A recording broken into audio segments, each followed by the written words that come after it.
Merci na bana mboka oyo ba mesana kolanda oyo ya bino to bengaka humble serviteur oyo tozo benga na komo ya les petits au milieu des grands oyo pe ba congolais belé ba mesana ko ba na komo ya les nationalistes Ilunga Innocent David, l'homme qui n'a jamais trahi l'engagement. Voilà la raison pour laquelle le lotoza na tongo oyo na ville province ya Kinshasa na Congo démocratique pour na komeka ko éclairer pe koluka moyen ya kosolona ba congolais pe tout expliquer bango comment Fachi Beton azana kati ya ko sololana bana mboka pe ko gérer Congo démocratique. Mais lelo na yebi ke naza nga moko te toza pe na moko oyo molobeli ya bana mboka oyo mesana koloba actualité politique lokola ngai, mais naza na droit ya ko présenter po parce que ye moko alobaka malamu na bino nyonso bato bolandaka ye et nazo senga bino bo s'abonner massivement pe bo partager émission oyo po lelo toko pesa biloko ba yebisa biso à l'époque pièce contre pièce pour na ko yebisa ba nyangala kata nyonso keno Congo ezotikala ya ba congolais parce que Félix Antoine Tshisekedi Tshilombo azali susu wana président maloba epa inayo eza mwana mukolo mabele, c'est le président Pascalius Kavulu. Pona nini nazo kombo mwana mukolo mabele ba msusu bazaba na bakolo mapangu parce que ba étranger ba yaka na mboko kotekele lupango jamais kotekele mabele. Yango ngai nazo kombo ya mwana mukolo mabele beaucoup plus c'est la patrie. On a concentré ka président Pascalius Kavulu. Chef de l'État salaka musala mais azaye mon côté azalaka na bato yo basungaka ye pour que musala wane salema. Alors ndenge to moni via ba billet de banque etamboli bato mususu bakomi osala buzo bebele pono liboso ba caméra banini to ye ko éclaircir misala ya ba moko oyo bazo sunga chef de l'État. Yango avant ngana lo banazongisa no malobe pa ya président David les nationalistes po aye bana ko introduire sujet tozana ngolelo. Na yebi bo uti sikoyo kolanda mwana kolo lopangu mwana kolo mabele. Je pense soki o mona ko na mabele lelo sikoyo yeba ke kolo mabele fanda ka wana salaka na mwana na ye mwana ye wana déjà a uti ko se présenter pa ina yo et yo nazo sengo kaka se manifester pe s'abonner partager émission ya lelo parce que tokolobela quand même moi makambo ezotala quand même ba régie financière na République démocratique du Congo. Donc en fait tolingi tolobanine tolingi d'abord qu'on féliciter son excellence monsieur Félix Antoine Tshisekedi Tshilombo, président de la République démocratique du Congo. Fachi Beton oyo ba congolais bazo benga le petit Jésus parce que soki nzamba zana lola na Congo c'est Fachi Beton. Alors tozo pesa Fachi Beton longonya pe na ba congolais parce que ko votele biso Fachi Beton pe ko zongise lisusu na gestion o ezali gestion ya République démocratique du Congo ezali pas mes affaires mais ça pona koloka koltala ke non Fachi aza ko mériter pe a mériter ko zala wana et tozo pesa pe Fachi Beton merci pona ko nomele biso lisusu to ko pesa lisusu confiance pa ya mwana mboka Doudou Fwamba o yazali ministre ya finance ya République démocratique du Congo.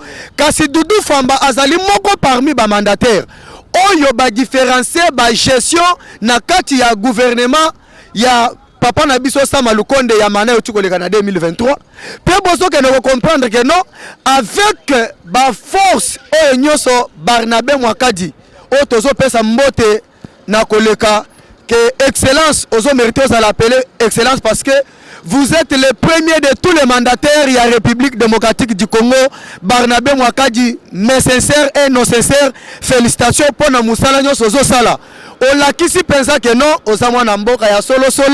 On l'a qui si déjà pensa que osana bolingo ya ba congolais, osana bolingo ya mboka, pe osana kati ya ko aider République démocratique du Congo.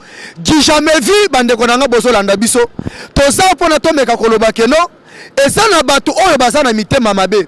Ce qui chef de l'État a na confiance na mutu moko songolo pagala. Mutu na azala mabe, azala pembe, azala mwindu, azala mulaya, azala mukuse.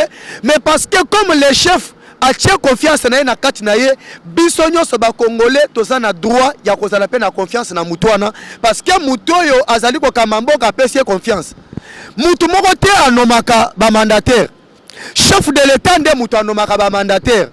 Mais toza na kati ya komitu na mutuna. À quoi faire ba combo ya bandeko ya chef de l'État na kati ya makambo etali ba gestion ya République. C'est pour vous dire que non et ça na bandongolo miso to bato bazana motema mabe oyo ba mesana komema biloko moko de gauche à droite à cause ya ba billet vert ba bengi bango boye ba pesi bango 10 francs 2000 francs 3000 francs pour ba ke ndoko bana ko bebisa ba komo ya bato mususu bazo sala keno lelo Congo ezala ndenge eza boye soki lelo nous parlons lelo gouvernement euti ko bima ya mama Judith Suminwa euti ozo proposer biso 92 milliards de dollars d'où on concentre que non 18,6% et qu'on s'allait juste lié à la makamouetale défense à la République démocratique du Congo. Mais chef de l'État a kokende na bawenzete, chef de l'État a kokende na bazambate. Il y a bato chef de l'État a pesi makasi, a pesi ndingisi ya bakota baluka misolo pour que makamou esala ndenge nini ekokisama. D'où nous parlons mutu asala kati ya ba institution ya ba mobilisation des recettes le Barnabé Mwakadi. Mais le pasteur s'investit dans la logique ya chef de l'État. Il travaille à la méritocratie, d'où nous disons l'homme qu'il faut à la place qu'il faut. Mais au commun na batu moko boye, balamuka kana tongo moko, bakomi kofinga, ndeko ya chef de l'État lobi boye, Barnabé Mwakadi asali boye, azo engagé batu à église, azo engagé batu boye. Qui vous dit que non, Barnabé Mwakadi azo engagé batu à église? Ou bien batu soki basa batu na église? Basa lisusu na droit akozo musala te po basa batu à église? Non. Donc biloko wana eza biloko mabe totika motema mabe parce que moi na mboka aza déterminé. Barnabé Mwakadi en fait d'abord aza politicien. C'est un technocrate. Parce que les technocrates ce sont les gens habilités à côté na ba institution de la République, bata lokola ba mandataire pour différence entre ba politologue na ba politicien. Alors ceux qui ont ba makambo yote, luka moyo se renseigner oya belesha ke makambu ezo le kandenge nini donc na kozonga le bino lisusu to pesa malobe pa na mwana kolo lopango parce que nde muto ayebi lopango na Congo malamu oya koki ko éclaircir biso makambu ndenge nini pe ezo leka. Merci beaucoup ndeko David Innocent Ilunga et ça la biso pasi na komona bandeko na biso degré à motema mabe. Si aujourd'hui le chef de l'État azomi beta toloke amatisi budget ya République démocratique du Congo. L'argent n'est pas venu dans les néants. L'argent ne vient pas dans les hasards. Les lois qui attendent n'est pas pesa. Gilles Alingeti Moussala Makasi à Kokanga Miyibi. D'où provient cet argent qu'ils volent? Mongo Ezoutana DGI. DGI Ndazoko Tissa Mongo Ebele. Alors, tu y a déjà qui y a un directeur général de l'entreprise publique Moussoussou. On va se kokakosala Moussala bien autozo mettre déjà en garde.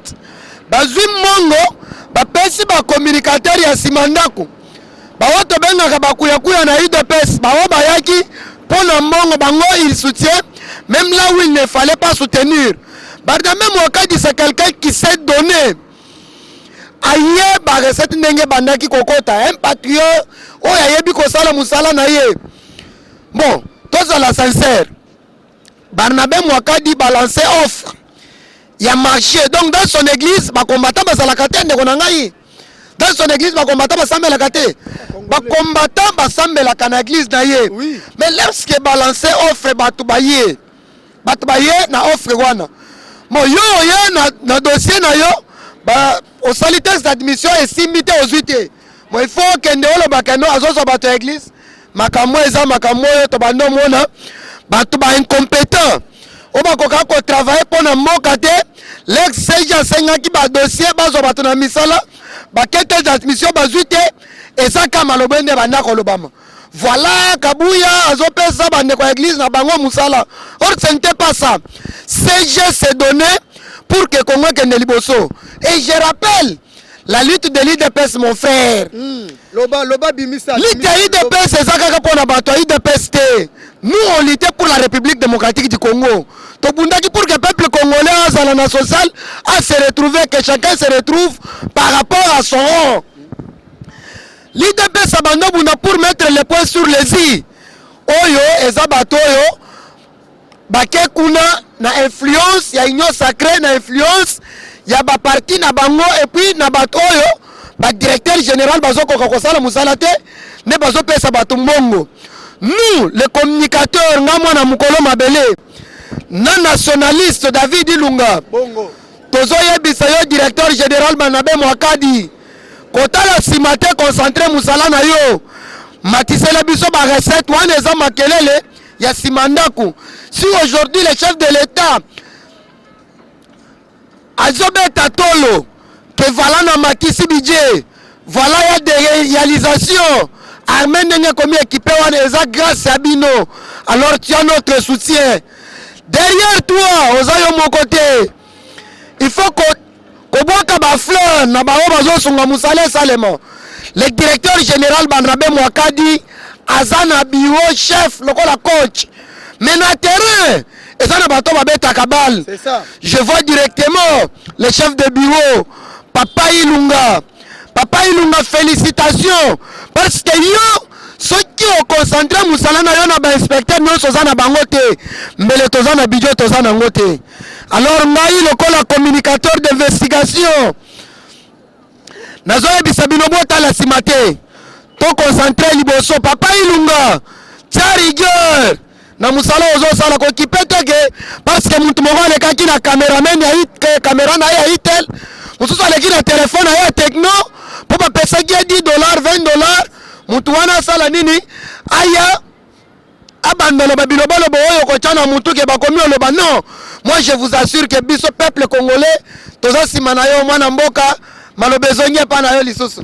Merci na balandi nyonso ba mesana kolanda biso. Na tango nyonso bozalaka na bosenga ya ke topusa na liboso na bino toyaka pona kopesa bino réalité pe après avoir fait les investigations et vérification de certaines choses yango nde topusa na pona kopesa bino makambo ndenge ezoleka. Je pense ba uti kolanda biso malamu pour une petite rappel tozo bisa bino ke non musala Barnabé Mwakadi azo sala soki ozo comprendre ngo te Afrique centrale mobimba yo yazo comprendre ngo awuti ko uta atelier moko ya munene na Braza ba Brazzaville bazolo ba Félix Antoine Tshisekedi Tshilombo pesa biso na mutoyo aya na ko mobiliser ba recette tala motema mabe mais au Congolais tozo bate d'ailleurs ba tous bazotela Barnabé Mwakadi boye ba keno chef d'état lo ba ki fois ça la ba millionnaire congolais. Mais Barnabé Mwakadi a gouvernement peut lutter contre le chômage. Voilà. Mais ce que Barnabé Mwakadi est en train de faire à travers l'ensemble de la République et avec tous les inspecteurs qui s'impliquent dans Makambo pour que non, bah recette, mobilisation de recettes, c'est participer aussi dans le chômage. Mais ceux qui m'ont dit ça quand même, il faut pas congolais et ça Ramabé. Yango biso to sengi na mwana mboka Barnabé Mwakadi à travers ba inspecteur pe ba agent yo sur DGI boza na appui pe soutien ya peuple congolais mbala moko ndenge eza boye bota la simate ndenge mwana kolo lopa toke kende liboso pe to ndimi ke no bise bilenge to kozwa misala parce que chef de l'état lobi na minute oyo moyen chômage ne pas ba jeune ezate. Nous ne sommes pas comme d'autres hommes ou ba jeune mususu oye bazana kati ya kokende kotambola gauche droite ozo 200 300 pour finga bakonzi jamais mutu nyonso azo soutenir chef de l'état tozawa na pona kotia makambo oyo ndenge ezali mwana mboka. D'ailleurs nazo enrichir na eloko ucholo bawana. Aujourd'hui ne pas soutenir Barnabé Mwakadi, ce n'est pas aussi soutenir les chefs de l'état. Parce que mon tozo sala lelo chef de l'état azala na orgueil lelo yako ke no somba manduki pona kubundisa M23 c'est grâce à ba recette ezo kota na République démocratique du Congo. Mais yo bato yo bazo sunga ke recette kota bata malamu ne yo mona kubundisa, c'est-à-dire ozo bundisa nani chef de l'état. Alors to sengi Papa Barnabé Mwakadi, Papa Ilunga, l'inspecteur numéro 1, chef de bureau, oza lokola coach, oza lokola capitaine na terrain. Alors makambu coach asa coach yo na terrain kota la caprice adversaire te. Batu bazotinda ba communicateur wana balo bawana ceux qui to la neli lisusu baza ba tu peux perdre parce que ba kokaki kokotsa ba recette te. Eza bongo te ndeko na. Eza bongo eza ba. Alors biso to ko senga yo concentrer musala na yo peuple congolais biso ba communicateur après investigation yango to ko éclaircir opinion nationale et internationale que Barnabé Mwakadi na Braza ke nek pona ko futa nyonga misu te. C'est grâce à son expérience, grâce à Moussalaya asali na Congo, balobi ndenge ni Congo bija 4 milliards, babande koko kisango te. Mais grâce à mutu oyo, ye moko DGI azoko kisa près de 18 milliards.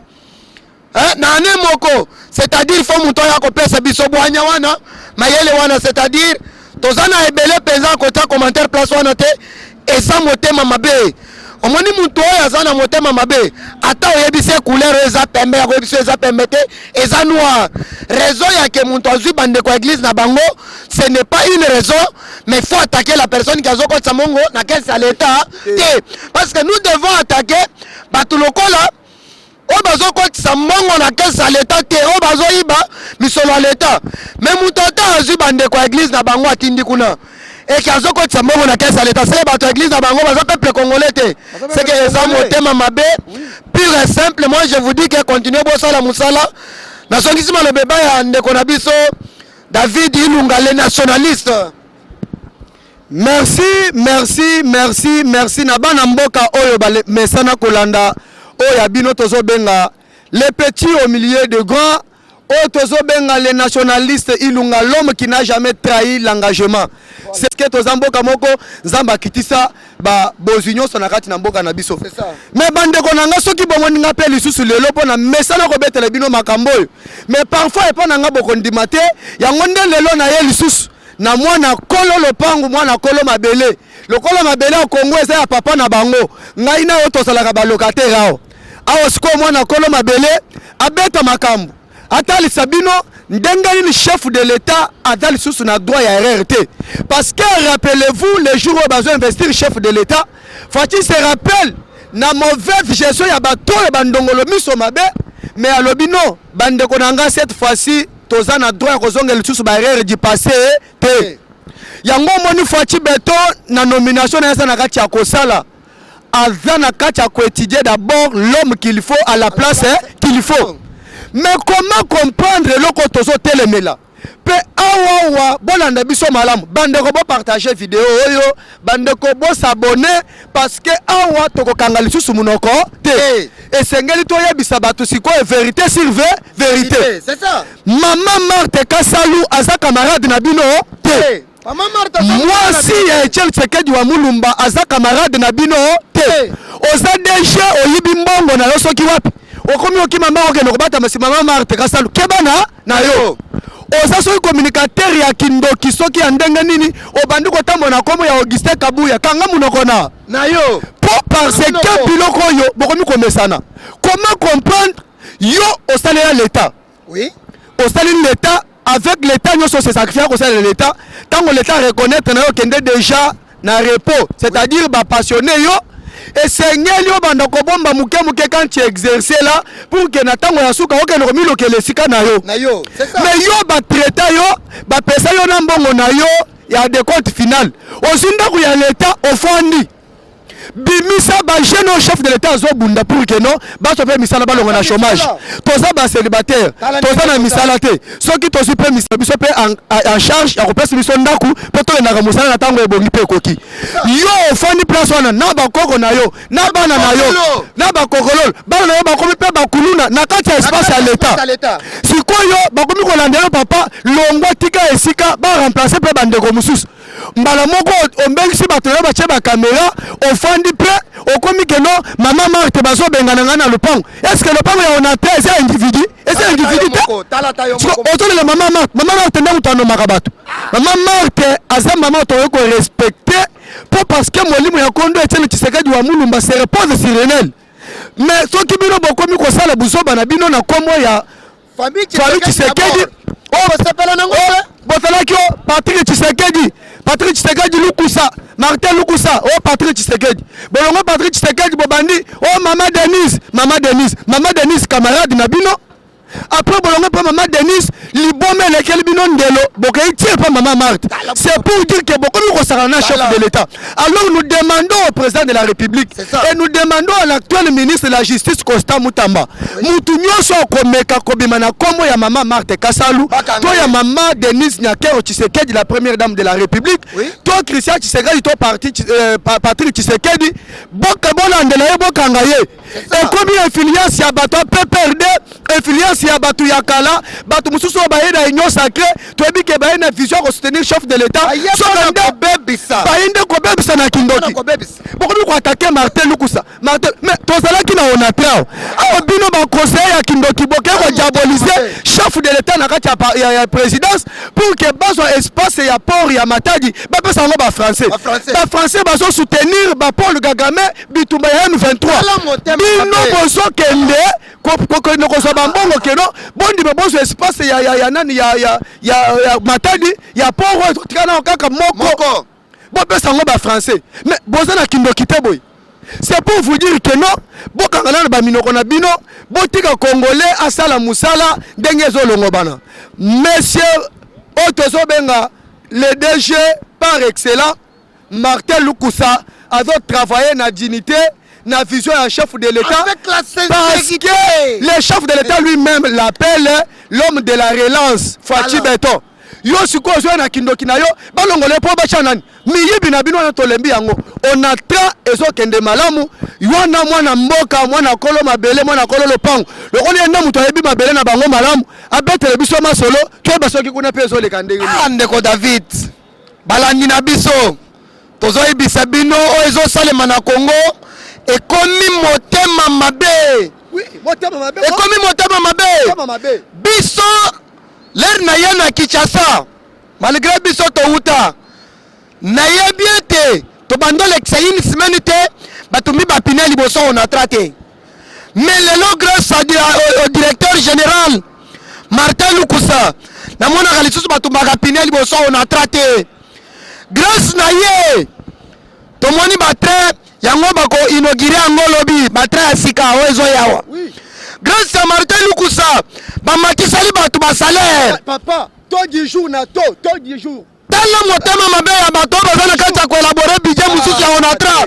Mama kisali susu mbongo ya batu. Social to bando luka yango wana. Mais les gens qui se battent pour le social. Fati social. Yango nazo senga na ministre Constant Mutamba. Omoni batu nyonso oyo bazoleka na caméra. Pona kofinga batu esengeli bakanga bango ba justifier biloko na liboso ya justice. Tozo senga Constant Mutamba na ba caméra. Oui. Oyo zo publier. Batoyo bazo finga état de droit yango wana. Trop c'est trop. Martin Lukusa pour la première fois on a traduit bateau ya yemoko. C'est chose grave. La personne qui se bat d'abord, on comprend maintenant de David. Ezanini. On moni ba trois qui ba port ya l'état et comment qui privé. Le Martin Lukusa a commis ce qu'on récupérer babiloko nyonso wana. Allez, mabe koti. Est-ce que bato bazo boto la biloko bazo ki illégalement? Ba ona banda ko futa bampa ko l'état te na ba ona banda ko exonérer biloko. Le balongoli biloko wana nde ba ke ko exciter. Ba faux communicateur. O ba kenda kana investigation te. Ba communicateur wa sutuka kaka bo na ibisi likamo malamoko afandi na téléphone aye malamoko komi otinda. Martin Lukusa n'est pas votre ami. S'il y a les personnes qui sont en train d'aider les chefs de l'État, je cite le directeur général Martin Lukusa. Oui. Martin Lukusa, le nom son kena onatra. D'abord, son côté na babiro comme on a keno. Et ça, musale, ça salanini, et ça salema. Ça salema. Et pas Martin Lukusa, na mona kalisus batbazo c'est lamenté, mais plutôt pour y balisus que mouton ça ja onatra, au royaume balisus te. Kalabaja ya onatra. Tobando ye kabango, tobando babango nini. Eza kaka mwa koki camarade nanu ba footinga te defisanga nanu na kopesa yo. Mais aujourd'hui grâce à Martin Lukusa biso nde tokono defa bati ya onatra mbongo pona nini azofuta bango bien amatiseli bango salaire par rapport ya to oyo eza na minute oyo. Donc bato oyo nazotanga kombo ngana kobanga te menga na bangisaka tanga papa tanga mutu azo influencer ba communicateur le directeur général Martin Lukusa kobanga te on le connaît. Azalaki faux coordonnateur, il y a un parlementaire debout, il y a un coordonnateur, mais il y a un azalaki na parlement debout. Ba autonomé pas chef de l'état na onatra na kotanga komote. Na administration. Siko ya komo la place ozo sala wana. Ne azo excité batu na komo ya famille Tshisekedi. Na utola na émission moko ya secrétaire général Augustin Kabuya. Biso batu oyo ya UDPS. Totika kabiloko oyo ya ko-influencer bato nsima ya famille Tshisekedi. Nous devons avoir la considération et la dignité na famille oyo. Parce que grâce à la famille oyo, nde toyebi partenariat gagnant-gagnant. Grâce à la famille oyo, nde toyebi état nini, état de droit. Grâce à la famille oyo, nde toyebi que démocratie eza nini, ezalaka. Alors na makambo na biso politique, tolongo la famille Tshisekedi. Maman Marthe, Ajaza, eza agité bo banda koyela ye ba info aza mama moko ta mususu alandaka ba réseaux sociaux biloko nyonso tolobaka oyo ayokaka biso parce que le premier conseiller à Félix Antoine Tshisekedi c'est Maman Marthe. Alors n'excitez pas Maman Marthe asilika na buzoba oyo bino bozosala na boyi kotanga kombo me na kotanga kombo d'ailleurs ba communicateur yoko influencer wana bayebaka même pas koprononcer biloko bolandanga très bien omona mutu na place akoloba spaghetti alobi spaghetti pesa koloba na ye na preuve alobi na ye na épreuve. Donc okomona ke bazo utiliser bato moko oyo batanga te po bafinga Martin Lukusa avec les billets de banque. Mais toko conseiller bandeko na biso wana, regardons les signes du temps. Avant d'attaquer il faut kota na nini na investigation. Omoni biso l'air to pesa ka numéro ata na caméra tolobaka soki oza na conseil soki oza na likanisi oza na idée to preuve sala nini pesa biso. En tout cas, pour lelo, na banzete to sukeli awa. Eza mwana mukolo mabele, c'est le communicateur d'investigation Pascalius Kavulu. Soki oza na conseil, idée, oza na preuve ya eloko moko esengelo pesa biso, le numéro c'est le plus 243 84 078 71 89. Plus 243 84 078 71 89. Wano bengi ngai eza mwana mukolo mabele numéro WhatsApp conseil nini opesi ngai. En tout cas toza wana pona bino toza na kata kosala investigation pona bolamu mboka na biso nazongisi maloba epa ya le nationaliste Ilunga. Merci na bana mboka o nyoso bomesana kolanda o ya bino lelo je pense tozalaki na o ya kolakisa bino par rapport à l'administration, c'est na institution, na entreprise publique na mboka o tozo benga Congo démocratique. C'est pour vous dire que non, o tokai ko l'accepter no pona lelo ezawana. Mais ebele ezali parce que biso au départ na moboko na biso tolingaka te ko finga bato. Bino ndeng bozo finga bo finga.